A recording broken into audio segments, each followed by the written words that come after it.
symposium or seminar para sa sakto nga paggamit sa technology para sa mga bata. Una sa tanan, magpailaydas ako ay Session N. Figurito from Central Mindanao University, taking up the course Bachelor of Early Childhood Education. So, karon maghatag or magpahigayon ko og seminar about safety tips for young children and technology.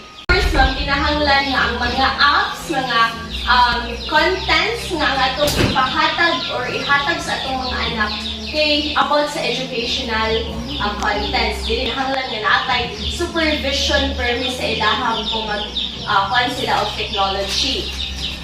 The second one is always supervise screen time. So children should never be left alone with devices.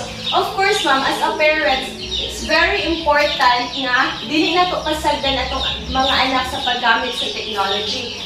Kinahanglan nga mag-supervise sa permi nila, tagaan nato sila og guidance kung sakto nga paggamit sa technology. Next is, ang isa ka tips to them, ma'am, is limit screen time. So, of course, as a mother or as a parent, it's very important nga i-limit na to ang screen time nila na ay balance sa paggamit sa technology. So, example, kaning nga oras, magamit sila sa technology. Kaning nga oras, pwede sila maghimo og physical activities, mga social, pwede sila mag-social interact sa ilahang mga friends. So, dili lang nga permi screen time or cellphone ang ginagamit sa mga bata. Need po sila social interaction sa ilang mga friends. The next, ma'am, is model healthy technology habits. So, of course, as a parents, it's very important na mag-model ta usaon ang pagsakto or healthy na paggamit sa technology sa mga bata. So, first, set device free time. So, of course, kung magamit mo na sa technology, kinahanglan nga during makuman sila kaon or during bedtime, ingana, ma'am. Next is don't use phone during conversations. So, of course, as a parents, it's very important na i-encourage nimo imong mga bata nga kung mag-talk ta ha, kung mag-do tayong activities, dili sa mag-cellphone. Keep away your phone. So, encourage na mga anak. Next is show them how to search safely and respect online content. So, mga young kids pa man yung mga anak, ma'am. So, it's very important nga mag-supervise ka sa kanilang mga gitang search. Basin dili na ni maayo, basin asa na sila ng adto. So, kinahanglan nga na ay guidance o supervision sa parents. The next one, ma'am, is limiting passive screen time. So, i-limit lang ang paggamit sa screen time. Encourage interactive use.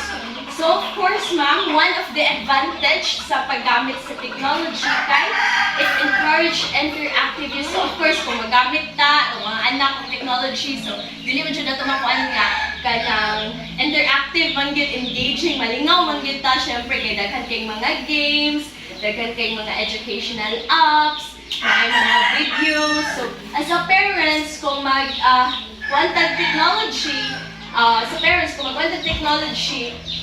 pwede na tayo kuhan nga mga educational apps na itong tanawon, pwede ta magdulag mga games nga maka-learn po ng mga bata. Dili lang for entertainment. Next is creating a balance between digital and physical play. So, of course, ma'am, kinahanglan na, what I have said earlier nga, balance lang ang paggamit sa screen time sa mga bata. So, kaninga oras for screen time, gamay lang siya na time. Then, naapoy time for physical activities. So, naapoy mga disadvantage ang pag-use sa technology, of course. First is reduce social interaction.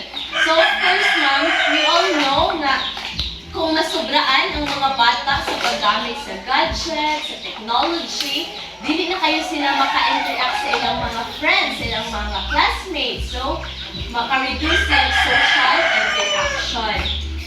And next disadvantage is exposure to inappropriate content. So, of course, kung dili maayo ang pag-supervise, pag-guide sa parents, ma-expose yun ang bata sa inappropriate content, basin mga dili na maayo, basin mga pastos na ang nakuan nila.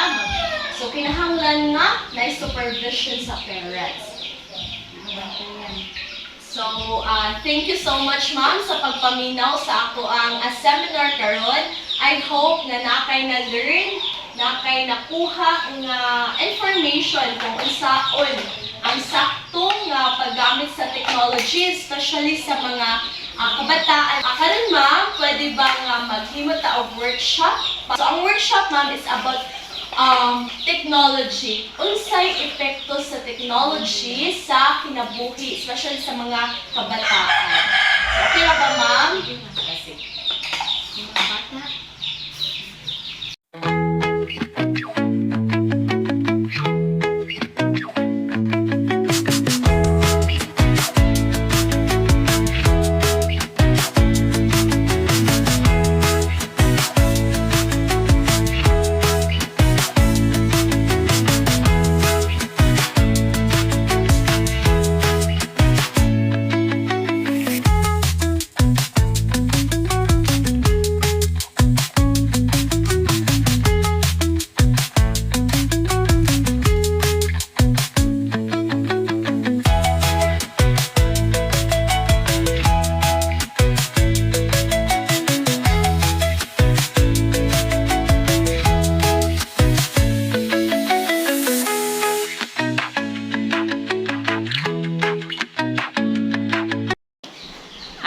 About sa seminar, dahil ko natunan about sa seminar, no ganiha, iyahan na kon ang as a parent, kinahanglan gyud ta nga i-monitor, i-supervise gud nato atong mga anak in terms sa mga technology.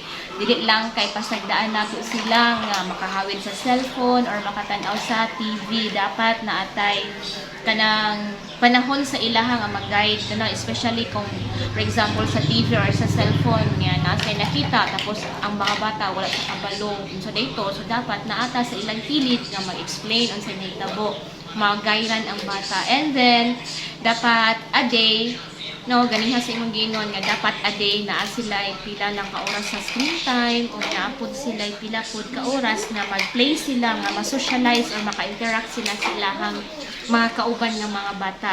Kay kung puro lang yun TV or cellphone, so dili ma-socialize ang bata.